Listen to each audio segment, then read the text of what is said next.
Bab 81. Dalam sekejap, pedang panjang ilusi itu melesat lurus ke arah Yi Feng, semakin dekat dan dekat dengannya.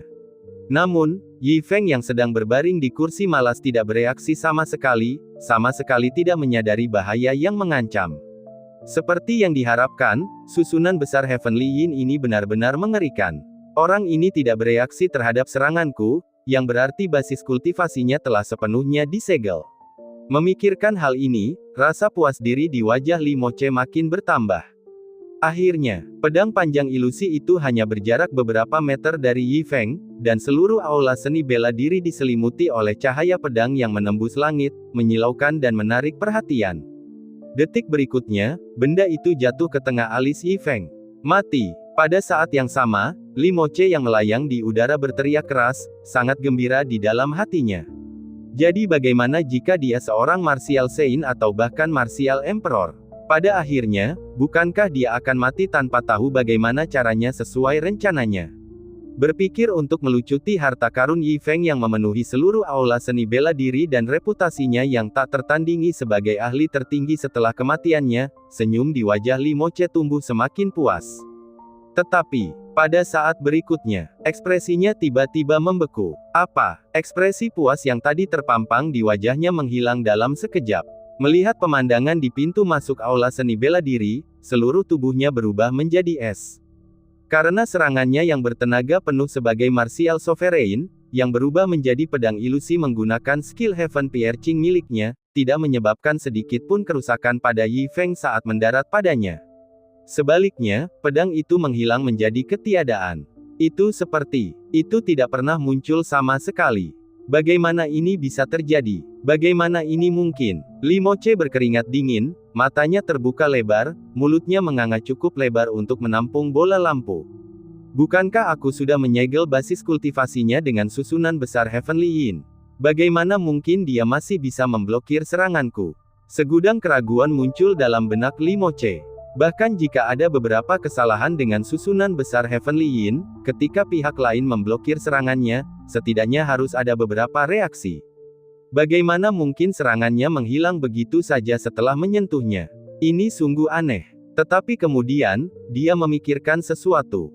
Bagaimanapun, orang di hadapannya setidaknya adalah seorang martial saint, meskipun bukan martial emperor. Meskipun basis kultivasinya disegel, kemampuan bertahan bawaannya yang telah dikembangkan selama bertahun-tahun masih tetap ada. Ketika memikirkan hal ini, ekspresi kesadaran muncul di wajahnya. Jadi begitu, mulut Li Moche tersenyum, dan ketakutannya sebelumnya juga menghilang.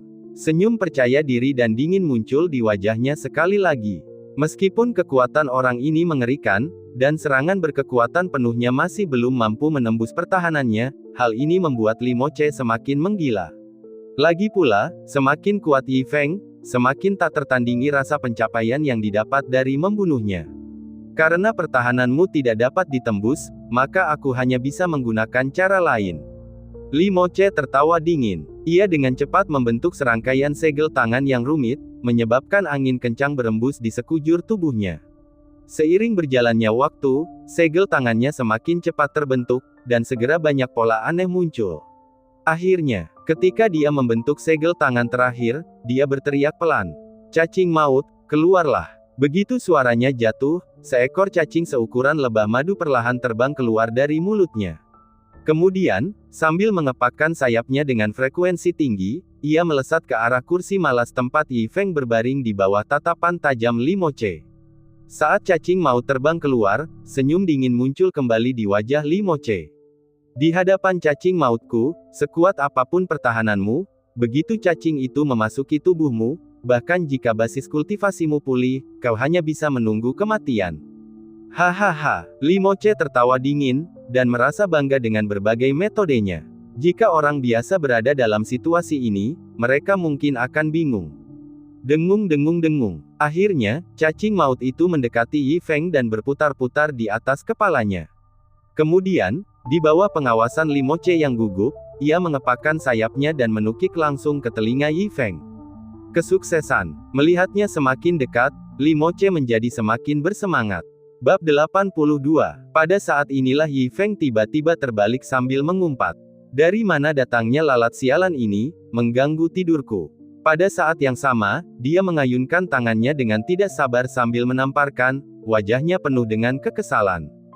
Kemudian, di depan mata Limoche yang tercengang, cacing gu mematikan yang hendak memasuki tubuh Yi Feng langsung terhempas, dan menghantam dinding di sebelahnya dengan keras. Tamparan. Dengan suara pelan, benda itu pecah membentur dinding dan hanya menyisakan cangkangnya yang jatuh ke tanah. Ah! Pada saat cacing gu yang mematikan itu ditampar sampai mati, bola mata Limoche hampir keluar, wajahnya penuh kengerian. Pada saat yang sama, tubuhnya mengalami serangan balik dan dia memuntahkan darah. Namun, dia tidak peduli dengan serangan balik di tubuhnya, atau bahkan melihat lagi cacing gu mematikan yang telah dibesarkannya selama ribuan tahun. Dengan hentakan kakinya di kehampaan, dia berbalik dan melarikan diri. Ini terlalu menakutkan, terlalu aneh. Pada saat ini, yang diinginkannya hanyalah melarikan diri dari tempat ini, semakin jauh semakin baik. Formasi penyegelan surga jelas sedang berlaku, dan kultivasinya jelas dibatasi, jadi mengapa ini masih terjadi? Dia benar-benar tidak dapat mengetahuinya. Terlebih lagi, cacing gunya yang mematikan tidak hanya mampu membunuh orang tanpa terlihat, cangkangnya juga dikenal sebagai makhluk yang menentang surga. Tidak peduli apakah itu dibakar oleh api, ditenggelamkan dalam air, atau ditampar dengan sekuat tenaga oleh Kaisar Bela Diri, itu belum tentu mampu menghancurkan cangkang cacing gu yang mematikan itu. Namun pria itu dengan santai mengayunkan tangannya, dan cacing gu yang mematikan miliknya, akar kehidupannya, telah hancur berkeping-keping, hancur berkeping-keping. Memikirkan keadaan menyedihkan dari cacing gu yang mematikan itu, seolah-olah dia melihat dirinya sendiri. Jadi pada saat ini, dia tidak berani lagi memiliki niatan terhadap balai seni bela diri, dan tidak lagi memiliki pikiran untuk merampas kekayaan Yi Feng. Dia melarikan diri dengan kecepatan yang belum pernah dia capai dalam hidupnya, takut bahwa pria di pintu balai seni bela diri akan mengejarnya. Dalam waktu kurang dari setengah jam, Limoche berubah menjadi aliran cahaya di udara dan melarikan diri melampaui batas kota Pingjiang, tiba di wilayah udara tidak jauh dari gerbang Qingshan. Fiuh, hampir saja. Melihat tidak ada pengejar di belakangnya, Limoche akhirnya menghela napas lega. Namun sebelum dia bisa mengatur napas, sesaat kemudian dia begitu ketakutan hingga seluruh tubuhnya menggigil. Tak jauh di depannya, suatu ketika muncullah sosok berjubah hitam, jubah lebarnya menutupi seluruh tubuhnya, kepalanya tertunduk sehingga penampilannya tidak terlihat jelas. Namun, kemunculan sosok ini membawa rasa krisis yang luar biasa bagi Limoche. Ia bagaikan orang yang tidak memiliki kultivasi apapun, seluruh tubuhnya tanpa aura sedikit pun, hanya berdiri diam melayang di udara, tidak bergerak. Yang lebih tidak masuk akal lagi adalah ketika Limoche memejamkan mata dan merasakan sekelilingnya, dia tidak dapat merasakan keberadaan orang ini sama sekali. "Siapa kamu?" Limoche bertanya dengan cemas. Di balik jubah hitam itu, tidak ada suara apapun. Mata Limoche berbinar, dan dengan hentakan kakinya di kehampaan, dia melengkung di udara, menukik ke arah sosok berjubah hitam dari arah berbeda. Jelaslah dia tidak ingin terlibat dengan lelaki misterius berjubah hitam itu, lagi pula keanehan sosok berjubah hitam itu telah mendatangkan tekanan luar biasa kepadanya. Namun begitu ia menyapu dengan cepat, ia mendapati lelaki berjubah hitam itu telah muncul lagi di hadapannya. Masih berdiri dia melayang di udara, masih tanpa aura sedikit pun.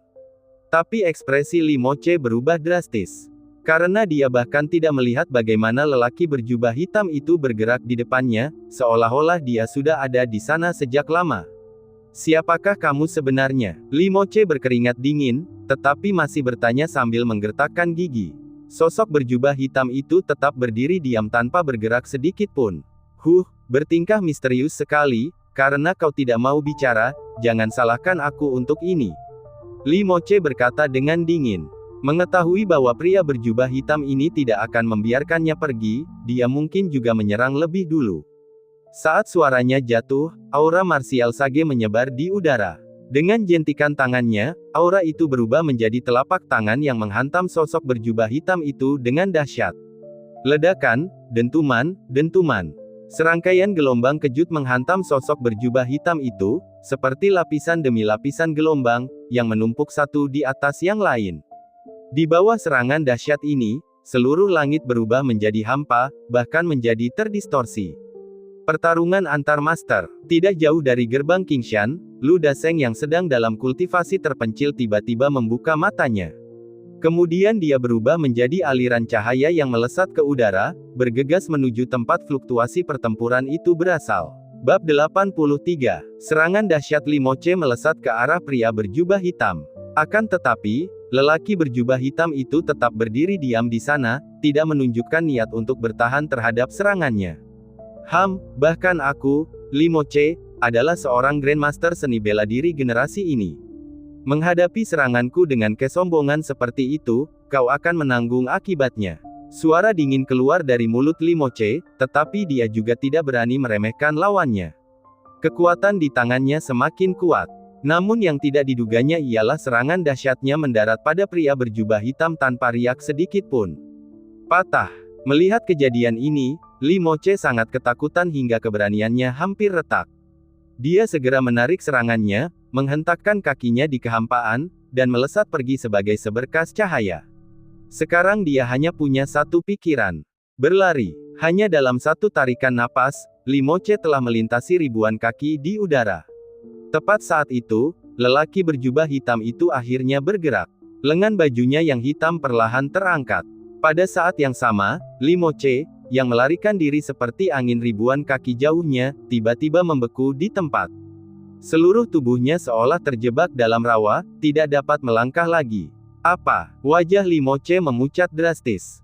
Yang membuat rambutnya berdiri tegak masih akan terjadi.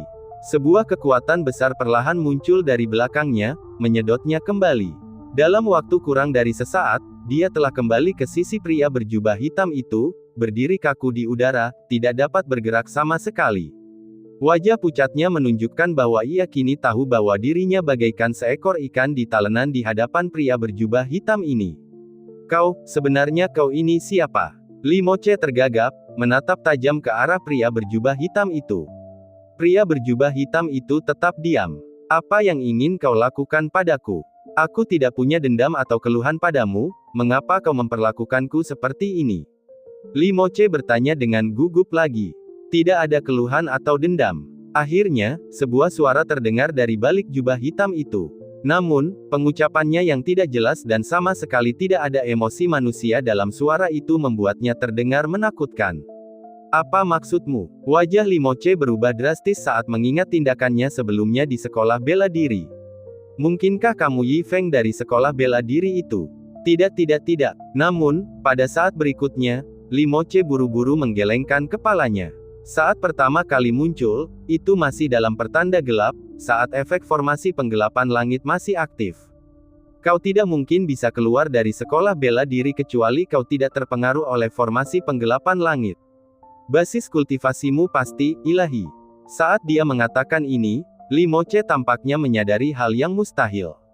Pertanyaan ini seperti memberitahunya jawabannya. Dia bertanya dengan kaget, bisakah kamu benar-benar menjadi dewa surgawi? Tidak, aku hanya seorang pelayan. Akhirnya, suara yang tidak menyenangkan dan tanpa emosi itu terdengar lagi dari balik jubah hitam. Pelayan. Limoche tergagap, sambil menunjuk dengan jari gemetar ke arah pria berjubah hitam itu. Kau bukan Yi Feng? Tentu saja tidak, tuanku. Suara di balik jubah hitam itu menjawab. Mendengar ini, pupil mata Limoche membesar.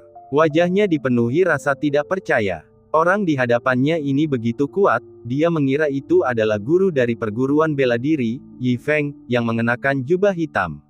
Namun ternyata tidak demikian, sebaliknya, dia adalah pelayan Yi Feng. Astaga, Limoche merasa otaknya akan meledak.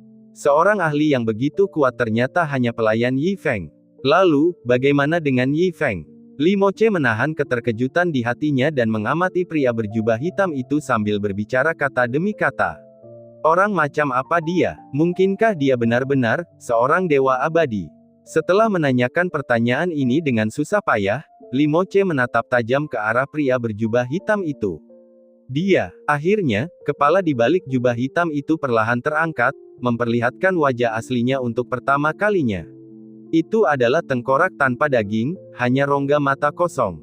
Yang membuat Limoche merasa seperti jiwanya meninggalkan tubuhnya adalah rahang tengkorak itu sedikit terangkat, seolah-olah memperlihatkan seringai yang mengancam. Tentu saja dia bukan makhluk abadi. Mendengar ini, Limoche langsung merasa tenang.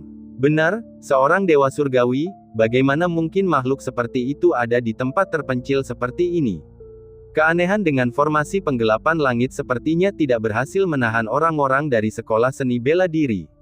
Tetapi suara dari balik jubah hitam pada saat berikutnya membuat jiwa Limoche lari ketakutan. Dia adalah dewa. Bab 84. Patah. Limoche tercengang mendengar kalimat yang diucapkan dengan santai itu. Namun sekejap kemudian, dia menggelengkan kepalanya kuat-kuat tanda tidak percaya. Tidak mungkin. Bagaimana mungkin ada dewa di dunia ini? Dan bagaimana mungkin aku, Limoche, bisa bertemu dengan dewa? Bahkan jika dia adalah dewa, mengapa dia datang ke kota kecil Pingjiang ini? Tuhan, apa itu dewa? Dewa adalah eksistensi yang jauh lebih kuat daripada makhluk abadi, yang mengendalikan hukum-hukum di wilayah langit dan bumi. Bahkan seorang kaisar, di hadapan dewa, tidak ada bedanya dengan seekor semut. Bagaimana mungkin makhluk yang melampaui alam bisa merendahkan diri ke tempat seperti ini? Tidak ada yang mustahil tentang hal ini. Dari balik jubah gelapnya terdengar suara yang menyeramkan, bergumam, bagaimanapun juga, aku, sebagai tuan dan pelayan, juga seorang dewa. Kamu penuh omong kosong. Limoche berteriak dengan marah, kamu pikir menjadi dewa semudah memetik kubis, bahwa mereka ada di mana-mana. Hehehe. Limoche disambut dengan tawa sinis sebagai tanggapan. Di balik jubah gelapnya yang sedikit terangkat, rahang kepala kerangka itu tampak terangkat mengejek. Lalu lengan jubah hitamnya berkibar. Ledakan. Diiringi suara gemuruh yang memekakkan telinga, sambaran petir surgawi menyambar Limoche. Pada saat yang sama, hujan deras tiba-tiba turun di area di sekitarnya. Retakan. Namun di saat berikutnya, hujan deras itu tiba-tiba berhenti, dan hawa dingin yang teramat sangat menyebar ke seluruh langit, seketika membekukan Limoche menjadi patung es. Suara mendesing. Setelah beberapa saat, langit diselimuti lautan kembang api, yang seketika mencairkan Limoche yang membeku menjadi hangus. Huff! Api baru saja padam ketika angin kencang melanda Limoche, memutar tubuhnya secara mengerikan dalam badai yang hebat. Ah! Rasa sakit yang hebat membuat Limoche menjerit keras. Hanya dalam sekejap, Limoche telah mengalami pembaptisan angin, api, petir, dan air. Di bawah baptisan ini, Limoche ditinggalkan dalam reruntuhan, dengan teror dan ketidakpercayaan di matanya saat dia menatap sosok berjubah hitam dan tergagap, hukum alam yang legendaris. Jadi, apakah kamu sudah yakin sekarang? Jika tidak, suaranya melemah ketika sosok berjubah hitam itu tiba-tiba mengangkat telapak tangannya lagi. Mata Limoche terbelalak saat itu juga, karena dia merasakan waktu berlalu dengan cepat, mengalami musim yang tak terhitung jumlahnya dalam sekejap sementara kulit dan tubuhnya menua dengan cepat. Ah! Teriakan menghantui keluar dari mulut Limoche, matanya merah. Karena metode yang dilakukan oleh sosok berjubah hitam itu tidak menimbulkan rasa sakit fisik, tetapi teror psikologis. Bayangkan, melihat waktu berlalu di depan mata Anda saat tubuh Anda layu, perasaan macam apa itu? Ini adalah hukum waktu. Kau benar-benar dewa. Limoche membelalakkan matanya, seluruh tubuhnya gemetar hebat. Ia sangat ingin hidup, tetapi sekarang ia bahkan tidak tega untuk mencoba melarikan diri. Perutnya terasa penuh penyesalan. Ia tidak pernah membayangkan bahwa dirinya akan begitu buta hingga mencoba mencuri dari seorang dewa, mencuri harta milik seorang dewa. Ini benar-benar seperti mencabut kumis Hakim Yama, mencari kematian. Namun pada saat yang sama, dia tidak mau menerima hal ini. Betapa sialnya dia hingga menendang pelat besi tebal seperti itu. Lupakan saja, mati saja. Sosok berjubah hitam itu tampaknya telah kehilangan minat pada Limoche. Dengan lambaian telapak tangannya, tubuh Limoche meledak menjadi ketiadaan tanpa meninggalkan gelembung apapun, menghilang ke dalam kehampaan. Lari, lari, cepat dan lari. Adegan ini disaksikan sepenuhnya oleh Lu Daseng, yang bersembunyi tak terlihat di dekatnya. Meskipun dia tidak bisa merasakan fluktuasi hukum di sekitar Limoche, dia bisa dengan jelas merasakan tingkat kultivasi Limoche. Sebuah kekuatan Martial King. Namun, sosok berjubah hitam ini telah membunuhnya dengan mudah. Mungkinkah sosok berjubah hitam itu setidaknya seorang kaisar bela diri, atau bahkan seorang santo bela diri? Karena takut dirinya akan terlibat, Lu Dasheng tidak lagi peduli untuk menonton pertunjukan itu.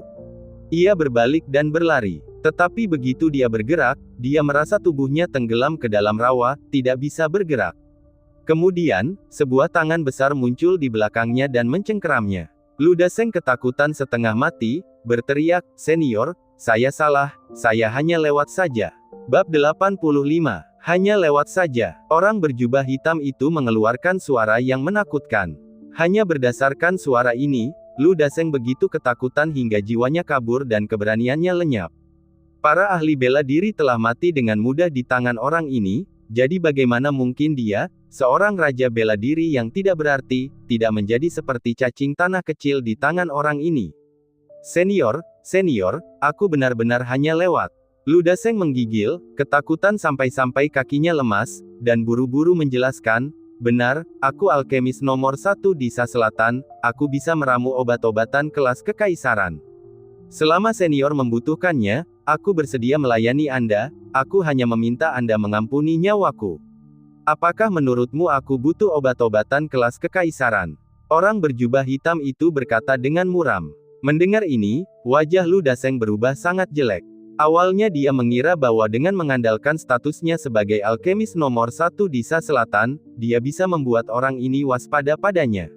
Namun, dia mengabaikan fakta bahwa seseorang yang bisa dengan mudah membunuh ahli bela diri tidak akan terlalu peduli dengan obat-obatan kelas kekaisaran. "Cambuk dirimu 100 kali, lalu pergi sejauh mungkin dari sini." Tampaknya orang berjubah hitam itu sama sekali tidak tertarik pada Lu Dasheng. Dia meninggalkan kalimat ini dengan santai, lalu menghilang tanpa jejak. Melihat hal itu, Lu Dasheng yang tadinya sangat gugup, langsung menghela napas lega. Tetapi pada saat berikutnya, suara lain muncul dalam pikirannya. "Jika kau tidak mencambuk dirimu sendiri, aku jamin kau akan mati dengan kematian yang lebih menyedihkan daripada orang itu." Kata-kata ini menyambar Lu Dasheng bagai kilat. Seluruh tubuhnya menggertakkan giginya dengan ekspresi yang sangat buruk, penuh penyesalan saat dia berdiri di tempat.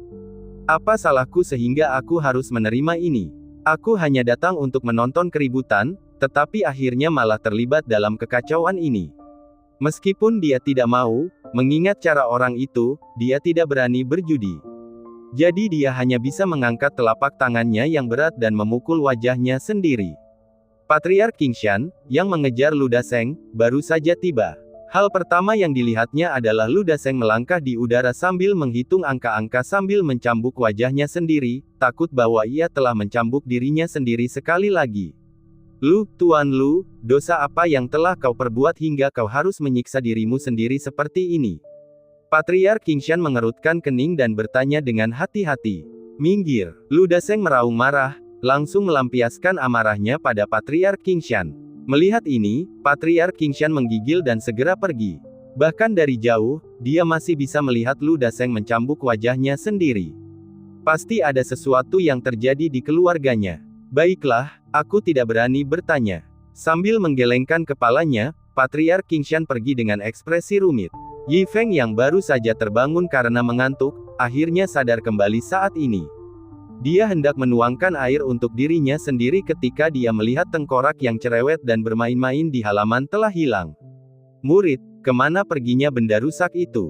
Yi Feng bertanya dengan keras.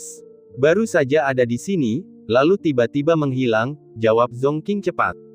"Benda yang merepotkan itu, keluar lagi dan membuatku makin pusing." Ekspresi Yi Feng menjadi gelap, penuh kemarahan. Sialan, apa dia tidak tahu seperti apa rupanya? Berlarian di luar sana, akan aneh jika dia tidak membuat siapapun takut setengah mati. "Berhentilah berlatih. Cepat ikut aku untuk menemukannya," desak Yi Feng, lalu buru-buru berpakaian dan berlari keluar. Di jalanan, meskipun saat itu sudah akhir musim gugur, cuaca sudah membaik beberapa hari terakhir ini, sehingga jalanan tetap ramai seperti biasanya. Bahkan, banyak orang yang sengaja datang untuk membeli perlengkapan untuk musim dingin mendatang. Tentu saja, dimanapun ada jalan, di situ pasti ada wanita yang suka berbelanja. Tak jauh dari sana, di sebuah toko perona pipi, beberapa gadis muda berdandan cantik, kaki mereka terekspos sembari mengobrol dan tertawa sambil memoles perona pipi. Tiba-tiba, sebuah bayangan hitam datang berlari mendekat, menundukkan kepala kecilnya sambil menyelinap di belakang gadis-gadis itu. Setelah menyelinap cukup lama, sebuah kepala kecil berwarna putih mengintip dari balik jubah hitam itu, rahang atas dan bawahnya saling bersahutan dengan gembira. Melihat tidak ada seorang pun di sekitar, sebuah telapak tangan putih diam-diam muncul dari lengan baju yang lebar. Lalu mengulurkan tangannya ke arah gadis itu, hendak berhasil. Namun tiba-tiba sebuah tendangan terbang muncul entah dari mana, tepat mengenai dahi. Sialan, hal yang merepotkan, membuatku mendapat masalah lagi. Bab 86. Yi Feng langsung menyambar jubah hitam itu dan membungkusnya seluruhnya, lalu segera memukulinya dengan keras. Tindakan Yi Feng menyebabkan keributan di antara orang-orang. Memukul anjing, memukul anjing. Yi Feng hanya bisa menjelaskan dengan canggung, dengan rasa malu di wajahnya. Setelah babak pemukulan berikutnya, dia menyeret jubah hitam dan seluruh tengkorak itu ke rumahnya. Sambil menyeretnya ke dalam toko, Yi Feng menjadi semakin marah semakin dia memikirkannya. Dia menendangnya 2 kali lagi dengan keras. Benda rusak ini tidak pernah memberinya kedamaian barang sedetik pun. Hari ini akan merusak kebun sayur Wang Laoye, besok akan membunuh sapi Li dan Niang. Dia tidak menyangka makhluk yang telah memakan jantung beruang dan kantong empedu macan tutul ini juga menjadi penjahat. Namun yang paling dibenci adalah benda ini seperti belatung di dalam tulang. Dia telah membuangnya sebelumnya, tetapi ia kembali lagi. Dia pernah menguburnya dalam lubang sebelumnya, tetapi ia merangkak keluar lagi. Pada akhirnya, dia menguncinya. Bahkan tidak bertahan beberapa hari dengan tenang. Sialnya, dia keluar lagi. Singkatnya, semua jenis metode telah dicoba, tetapi dia tidak bisa menyingkirkannya. Ahba, tiba-tiba, jubah hitam itu menggeliat, dan sebuah kepala tengkorak muncul, mengepakkan rahang atas dan bawahnya, mengirimkan suara ke Yi Feng. Aku akan dikutuk. Yi Feng, yang amarahnya baru saja mereda sedikit, kembali berkobar. Dia menggertakkan giginya dan berkata, kali ini aku akan menghancurkanmu dan melihat apa yang bisa kau lakukan. Sambil berbicara, Yi Feng menghantam kepala tengkoraknya dengan sebuah pukulan, yang mengakibatkan kepalanya berguling di tanah sambil mengeluarkan suara ding-dong. Namun, tengkorak yang berguling di tanah membuka mulutnya lagi. Ahba. Pada saat yang sama, kerangka di bawah kaki Yi Feng tiba-tiba mengulurkan telapak tangan, lalu mengacungkan jari tengah kepada Yi Feng. Oh, kamu mempelajarinya dengan sangat baik. Sejak Yi Feng pernah mengacungkan jari tengah pada seseorang, benda rusak ini sering menirunya dengan sangat terampil. Hal ini langsung membuat Yi Feng sangat marah hingga asap keluar dari 7 lubangnya. Dia menginjak kerangka di bawah kakinya dan mulai membongkarnya. Tuan, ada seseorang di luar yang mencari Anda. Pada saat ini, Zhong Qing berjalan mendekat dan berkata dengan hormat, sepertinya itu seseorang dari kamar dagang Pingjiang.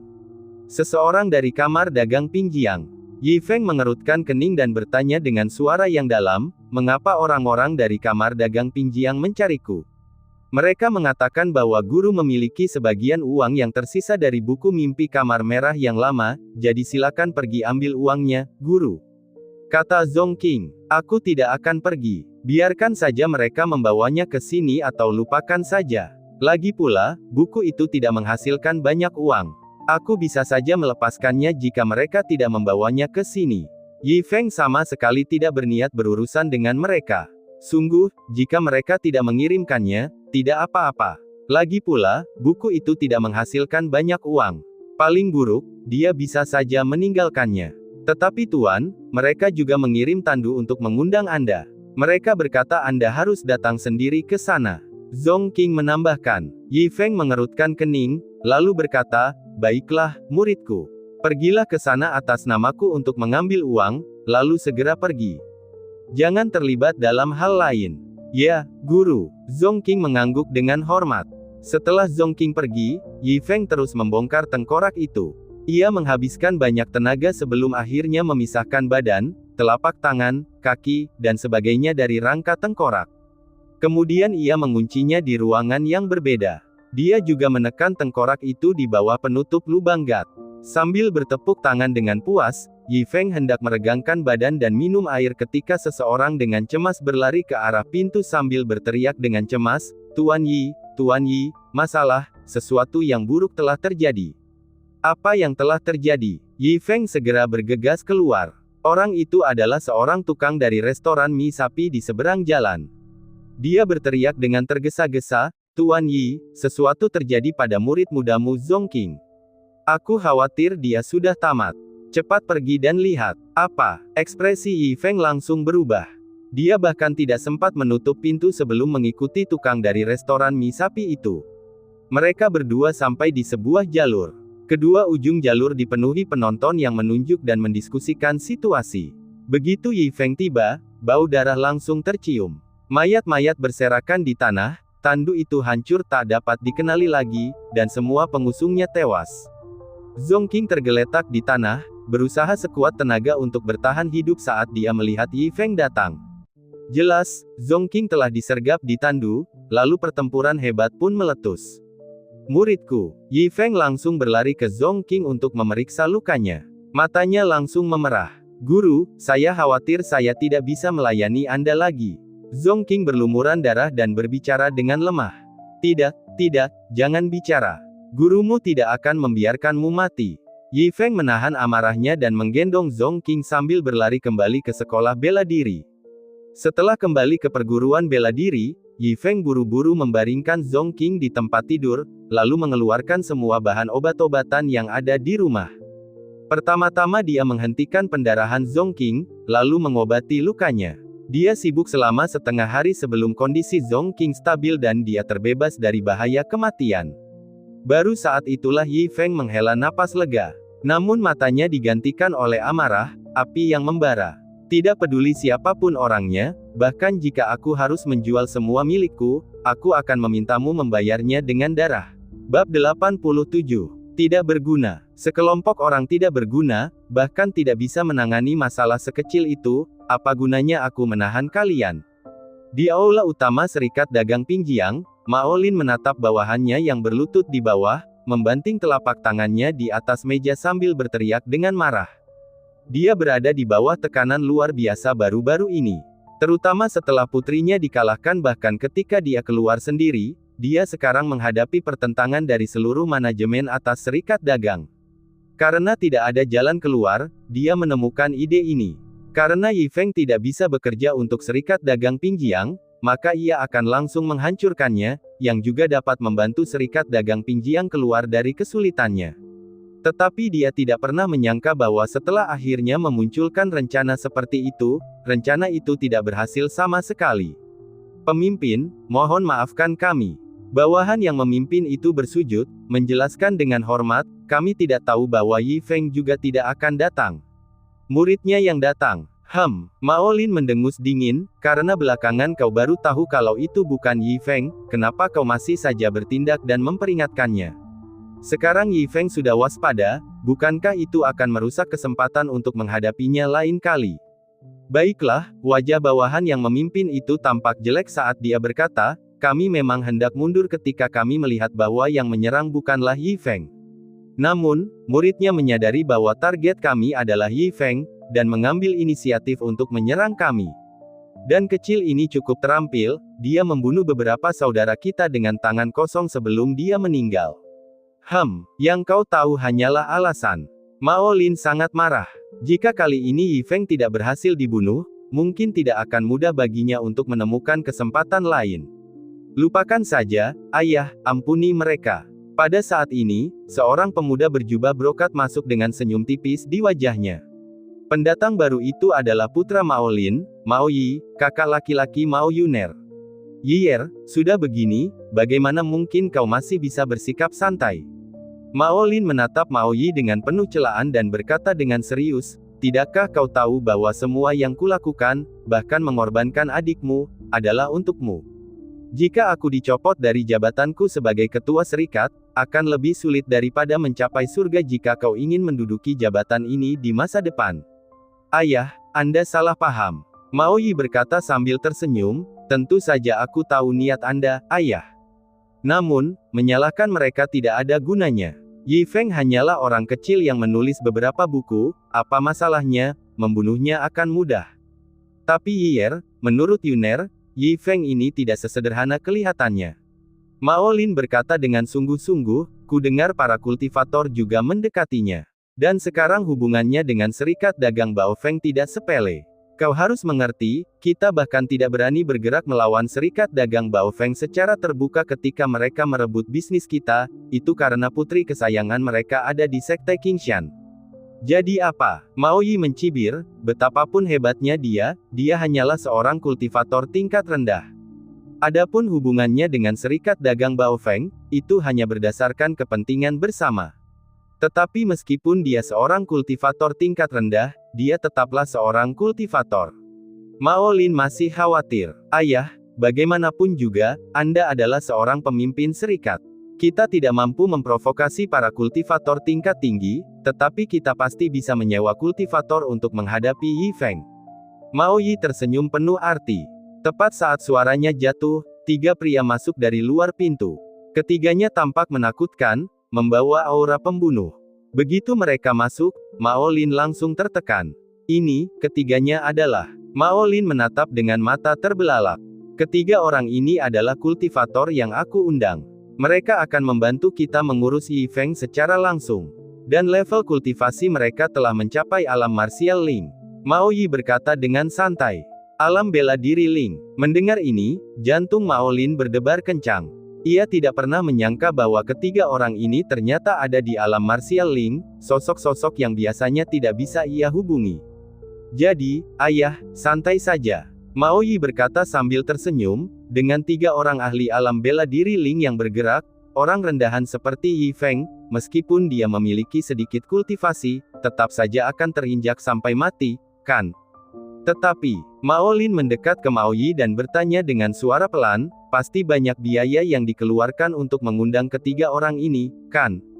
Ayah, jangan khawatir, harta duniawi seperti milik kita tidak mereka pandang sebelah mata. Saat Mao Yi mengatakan ini, sudut mulutnya sedikit terangkat, mereka hanya butuh aku untuk mencarikan 100 gadis perawan. 100 gadis yang masih perawan.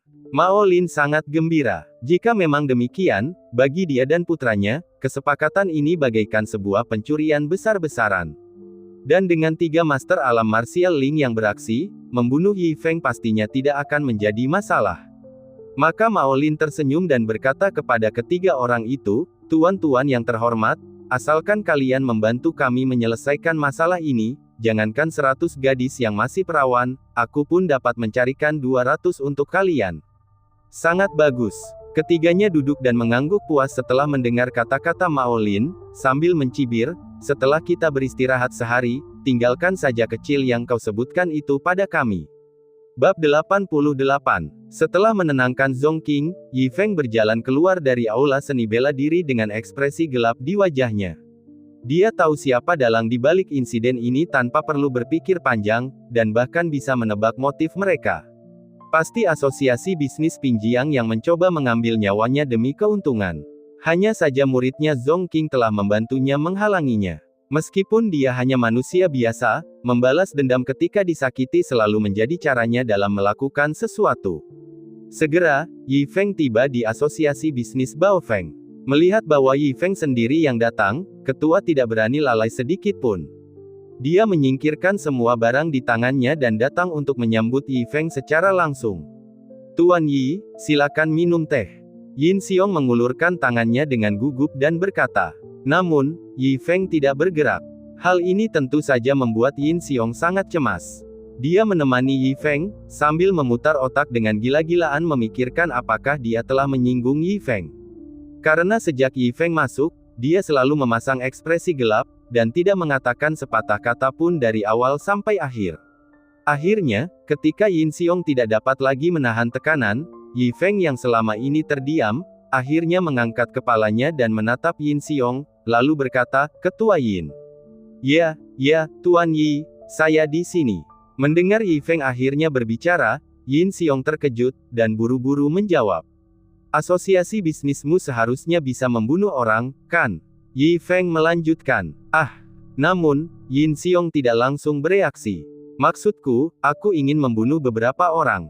Yi Feng akhirnya mengangkat cangkir tehnya, sambil memikirkan luka-luka yang dialami murid kesayangannya, dan berkata dengan mata menyipit, karena seseorang hampir membunuh muridku. Apa? Seseorang berani membunuh murid guru Yi? Yin Xiong tiba-tiba berdiri, matanya terbuka lebar. Baginya, ini sungguh mengejutkan. Meskipun dia tidak tahu dengan jelas siapa Yi Feng, dia bisa merasakannya. Namun seseorang telah melakukan tindakan terhadap muridnya. Masalah ini bisa besar atau kecil. Jika ditangani dengan tidak tepat dan ini membuat Yi Feng marah, saya khawatir seluruh kota Pinjiang akan hancur. Jadi, apakah ada cara? Yi Feng mendongak dan bertanya. Tentu saja, hadiah apapun yang dibutuhkan, sebutkan saja. Ada jalan, tentu saja ada jalan. Yin Xiong mengucapkan kata-kata ini dengan terbata-bata, mengabaikan begitu saja apa yang dikatakan Yi Feng tentang hadiah itu. Sangat bagus. Yi Feng mengangguk dan berkata, kalau begitu aku ingin melihat kepala dalangnya. Bisakah itu dilakukan? Bisa. Aku, Yin Xiong, menjaminnya di sini. Yin Xiong buru-buru menepuk dadanya dan berkata, tapi mungkin saja itu adalah seseorang dari asosiasi bisnis Baofeng. Yi Feng melanjutkan, tentu saja, belum ada bukti, Anda perlu menyelidikinya. Tuan, harap tenang. Saya akan mencari tahu detailnya sesegera mungkin, tidak peduli siapa orangnya, dan kemudian meletakkan kepala dalang di hadapan Anda. Yin Xiong mengangkat telapak tangannya dengan sungguh-sungguh dan berkata, baik, terima kasih atas bantuan Anda. Yi Feng selesai minum tehnya, lalu bangkit dan pergi. Dia baru saja menduga bahwa asosiasi bisnis Baofeng mungkin terlibat dalam pembunuhan semacam itu, dan awalnya tidak banyak berharap. Sekarang tampaknya itu adalah kegembiraan yang tak terduga. Setelah mengantar Yi Feng pergi, Yin Xiong tidak berani berlama-lama. Dia segera membawa dua orang bawahannya dan berlari di atas kuda menuju gerbang Qingshan. Dengan kudanya yang tergesa-gesa, Yin Xiong menemukan Luo Lengsui. Apa? Mendengar rangkaian kejadian itu, wajah Luo Lengsui menjadi pucat. Dia segera memahami betapa seriusnya situasi itu, dan buru-buru berkata, Paman, aku akan membawamu menemui guru sekarang. Ceritakan kepada guruku seluruh ceritanya dari awal hingga akhir. Ya, Yin Xiong mengangguk, tetapi hatinya juga sangat gugup. Dia sudah lama mendengar tentang Patriark Qingshan, tetapi ini masih pertama kalinya dia bertemu dengannya. Tuan, saya ingin bertemu dengan Anda segera. Di luar ruang rahasia, Luo Lengsui memanggil dengan hormat. Muridku, gurumu baru-baru ini memperoleh wawasan saat menggunakan pedang berharga milik Sage. Apapun yang terjadi, kau harus mundur terlebih dahulu. Suara berwibawa dari Patriark Qingshan terdengar dari dalam ruang rahasia. Tuan, ini masalah yang sangat penting. Luo Lengsui berkata dengan cemas. Saya katakan, tidak peduli masalah penting apapun, Anda tidak boleh mengganggu meditasi saya yang sunyi. Ada sedikit nada marah dalam suara Patriark Qingshan. Jika Anda mengganggu wawasan saya, Anda tidak akan sanggup menanggung tanggung jawab ini. Tuan, tolong tenangkan amarahmu. Masalah ini, aku khawatir lebih penting daripada wawasanmu. Luo Lengsui menggigit bibir merahnya dan berkata langsung, murid Tuan Yi, Tuan Muda Zongqing, hampir dibunuh oleh seseorang. Apa? Kata-kata Luo Lengsui baru saja terucap ketika sebuah suara tak percaya terdengar dari dalam, diikuti oleh suara, bang, saat Patriark Qingshan langsung keluar. Kemudian, dengan urat-urat yang menonjol, Patriark Qingshan meraih telapak tangan giok Luo Lengsui, memelototinya dan bertanya, apa yang baru saja kamu katakan? Bab 89. Di bawah tatapan tajam Patriark Qingshan, Yin Xiong akhirnya tergagap menceritakan seluruh ceritanya. Ini keterlaluan, benar-benar keterlaluan. Setelah mendengar cerita Yin Xiong, kemarahan Patriark Qingshan meluap. Dengan satu gerakan telapak tangannya, sebuah bangunan di dekatnya langsung rata dengan tanah. Suer, ya, Tuan. Beritahu Zuyun dan para tetua lainnya untuk segera berkumpul di Aula Qingshan. Dipahami. Luo Lengsui tidak berani menunda. Sosoknya yang anggun berkedip dan dalam sekejap dia menghilang. Kembalilah ke kota di bawah gunung sekarang juga, cari tahu siapa sebenarnya yang berani melakukan tindakan kurang ajar seperti itu. Patriark Qingshan memberi instruksi kepada Yin Xiong. Ya, Guru Qingshan. Yin Xiong bahkan tidak berhenti sejenak untuk minum air sebelum bergegas kembali menuruni gunung bersama dua bawahannya. Di Aula Qingshan, Patriark Qingshan duduk dengan wajah muram di kepala aula. Di kursi paling bawah, Zhu Yun, Luo Lengshui dan para tetua lainnya menundukkan kepala dengan ekspresi serius. Aura tekanan yang luar biasa memenuhi aula, membuat para pembudidaya yang lemah terengah-engah. Tuan, masalah ini bukan masalah kecil. Luo Lengshui melangkah maju dan menganalisis dengan tergesa-gesa. Dari cerita paman, Tuan sudah sangat marah atas kejadian ini. Kakak benar. Yin Luoli yang masih muda juga melangkah maju, wajahnya penuh amarah. Guru telah menunjukkan belas kasih yang besar kepada sekte Qingshan kita, tetapi muridnya hampir terbunuh di wilayah sekte kita. Kita harus memberikan penjelasan untuk memuaskan guru atas masalah ini. Tepat sekali. Sang guru sendiri tidak bertindak, tetapi memberi tahu perdagangan Baofeng untuk menjelaskan maksudnya. Dia mengharapkan kita untuk memberikan penjelasan. Pemimpin sekte Zhu Yun menambahkan dengan serius, karena itu kita harus menangani masalah ini dengan sangat hati-hati dan memastikan kepuasan sang guru. Jika tidak, jika sang guru terpaksa bertindak sendiri, dia menggelengkan kepalanya, tidak berani melanjutkan alur pemikiran itu. Jadi, guru besar, Anda harus memutuskan bagaimana cara melanjutkannya. Luo Lengshui menatap Patriark Qingshan di kepala dengan urgensi yang serius. Ekspresi Patriark Qingshan tampak penuh badai ketika dia menghantamkan telapak tangannya ke bawah, yang langsung menghancurkan meja batu di sampingnya. Siapapun yang berani menyerang Tuan Muda Qing, tidak akan ada yang bisa lolos. Suaranya menggelegar seperti lonceng di seluruh aula. Kirimkan perintahku. Ya, aktifkan formasi besar pelindung sekte, beritahu 12 tetua dan 18 pelindung. Kirim 36 bintang surgawi dan 72 iblis bumi, beserta 108 murid cabang tanpa kecuali. Zhu Yun akan memimpin mereka keluar dari gunung. Aku akan membuat orang-orang yang membuat marah tuanku menyesal datang ke dunia ini. Keterkejutan menyebar ke seluruh aula mendengar kata-kata Patriark Qingshan. Bahkan di masa perang sekte besar, formasi pertempuran seperti itu belum pernah terjadi sebelumnya. Namun itu sudah bisa diduga, jika sang patriark tidak dapat meredakan amarah orang itu, sekte Qingshan kemungkinan besar akan bubar. Dipahami. Teriakan memekakkan telinga bergema di dalam aula Qingshan. Garis-garis cahaya melesat keluar saat para kultivator mengalir ke langit, membawa gelombang energi. 108 murid cabang Qingshan dimobilisasi, berbaris langsung menuju kota Pingjiang, langkah kaki mereka yang menggelegar mengguncang bumi. Pada saat yang sama, 36 bintang surgawi dan 72 iblis bumi terbang ke langit menunggangi binatang iblis terbang, menghasilkan bayangan besar di atas daratan saat mereka melolong menuju kota Pingjiang. Dipimpin oleh Zhu Yun, 12 tetua dan 18 penjaga melangkah di udara, memancarkan tekanan luar biasa saat mereka melesat maju dengan kecepatan luar biasa seperti meteor yang jatuh ke bumi. Di kota Pingjiang, perdagangan Baofeng terhenti karena semua toko tutup. Banyak mata-mata yang diutus. Dalam waktu setengah jam, seekor merpati pos mengantarkan surat dari perdagangan Baofeng ke tangan Patriark Qingshan. Saat dia membaca catatan itu, niat membunuh muncul dari matanya. Perdagangan Pingjiang, mati. Atas perintahnya, pasukan Qingshan yang besar dimobilisasi menuju pangkalan perdagangan Pingjiang. Pada saat itu, langit di atas kota Pingjiang tiba-tiba berubah. Bab 90.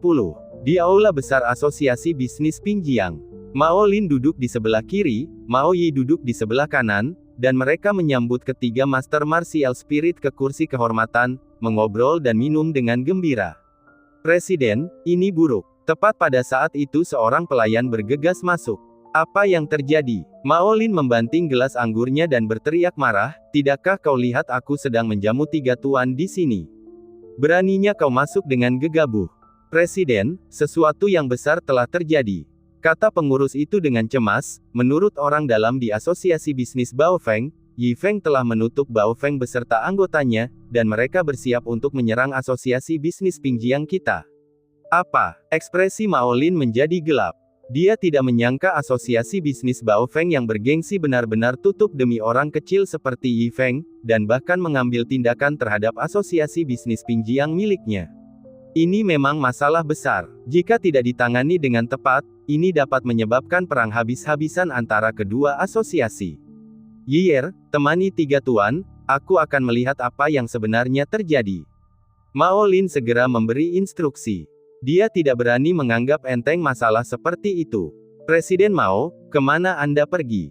Kembalilah dan teruslah minum. Namun, sebelum Mao Lin sempat pergi, salah satu roh bela diri berseru dengan santai, apakah Anda akan meninggalkan kami di sini begitu saja? Itu akan sangat tidak sopan. Mendengar ini, wajah Mao Lin menjadi keras.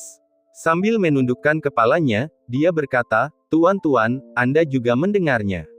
Bao Feng telah tutup karena kecil itu, dan berencana untuk menyerang Pingjiangku. Sebagai presiden, saya harus mengendalikan situasi. Dan anakku masih di sini untuk menemanimu minum. Namun, Martial Spirit tidak berniat membiarkan Mao Lin pergi. Dia mengangkat sudut mulutnya dan mengetuk bangku dengan tegas, tidak menyisakan ruang untuk berdebat. Melihat ini, Mao Lin kembali duduk dengan ekspresi sulit. Namun pikirannya masih tertuju pada masalah Bao Feng. Presiden Mao, mengapa begitu khawatir? Seolah merasakan pikiran Mao Lin, roh bela diri bersandar sambil mengetukkan jarinya di atas meja. Ini hanya asosiasi bisnis kecil. Dengan adanya kami di sini, apa yang perlu Anda takutkan? Mendengar ini, mata Mao Lin berbinar, kekhawatirannya lenyap dalam sekejap. Pria itu benar. Dengan 3 martial spirit di sisinya, mengapa dia harus takut pada Bao Feng? Namun, dia masih memiliki beberapa keraguan, dan berkata dengan hati-hati, Tuan-tuan, kami tidak hanya takut pada Bao Feng. Namun, mereka memiliki hubungan dengan Sekte Qingshan. Sekte Qingshan, sang roh bela diri mendengus dingin. Setan tua Qingshan itu cukup cakap, tetapi kita bertiga juga adalah roh bela diri. Apakah menurutmu dia akan bersedia menyinggung kita bertiga hanya karena asosiasi bisnis kecil? Saya yakin Sekte Qingshan tahu di mana prioritas mereka. Kamu benar. Mendengar analisa Martial Spirit, Mao Lin menepuk pahanya tanda sadar. Kekhawatirannya terhapus sepenuhnya. Mari, tuan-tuan, saya bersulang untuk Anda. Mao Lin mengangkat cangkirnya, wajahnya memerah saat berbicara. Nah, itu lebih seperti itu. Roh bela diri itu mengangkat sudut mulutnya, dengan santai mengangkat cangkirnya.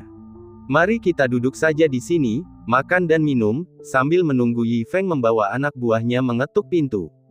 Ketika mereka semua sudah tiba, kami bertiga akan bergerak dan membantumu menyapu bersih sampah-sampah itu, membunuh sebanyak yang kami bisa. Hahaha. Mao Lin minum dengan lahap dari cangkirnya dan mendongakkan kepalanya ke belakang sambil tertawa keras. Sekarang dia bisa tenang. Yang harus mereka lakukan hanyalah menunggu Yi Feng dan Bao Feng tiba dan menyerahkan diri mereka menuju kematian. Saat itu, beberapa burung kecil meluncur melintasi langit.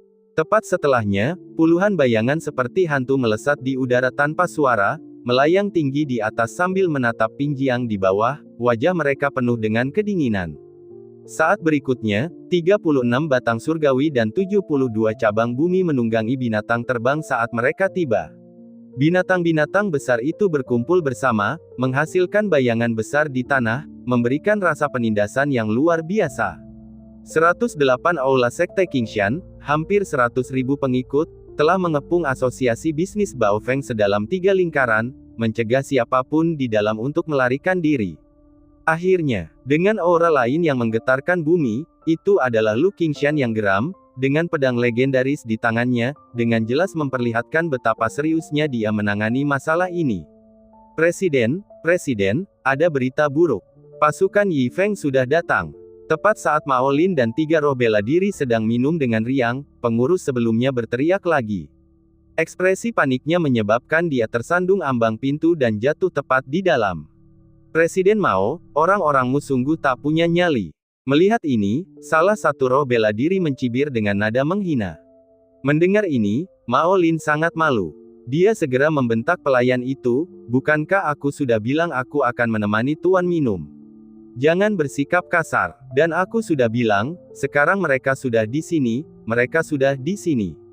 Dengan 3 tuan, apa yang perlu kita takutkan? Tapi presiden, mereka banyak sekali. Pelayan itu menambahkan dengan cemas, kita sama sekali tidak boleh lengah. Mengganggu. Jelas roh bela diri tidak ingin mendengar pelayan itu berkata apa-apa lagi. Dengan lambaian tangannya, pelayan itu berubah menjadi hujan darah. Kemudian dia menoleh ke Mao Lin dan berkata dengan santai, Presiden Mao, anak buahmu tampaknya tidak begitu percaya pada kami ya. Tidak, tentu saja tidak. Mao Lin segera menjelaskan, dia hanya seorang pengurus rendahan, apa yang dia tahu. Dia melihat jumlah mereka dan merasa takut, dengan bodohnya berpikir jumlah dapat mengancam para penguasa. Padahal di matamu, tidak peduli berapa banyak yang datang, mereka hanya datang untuk mati.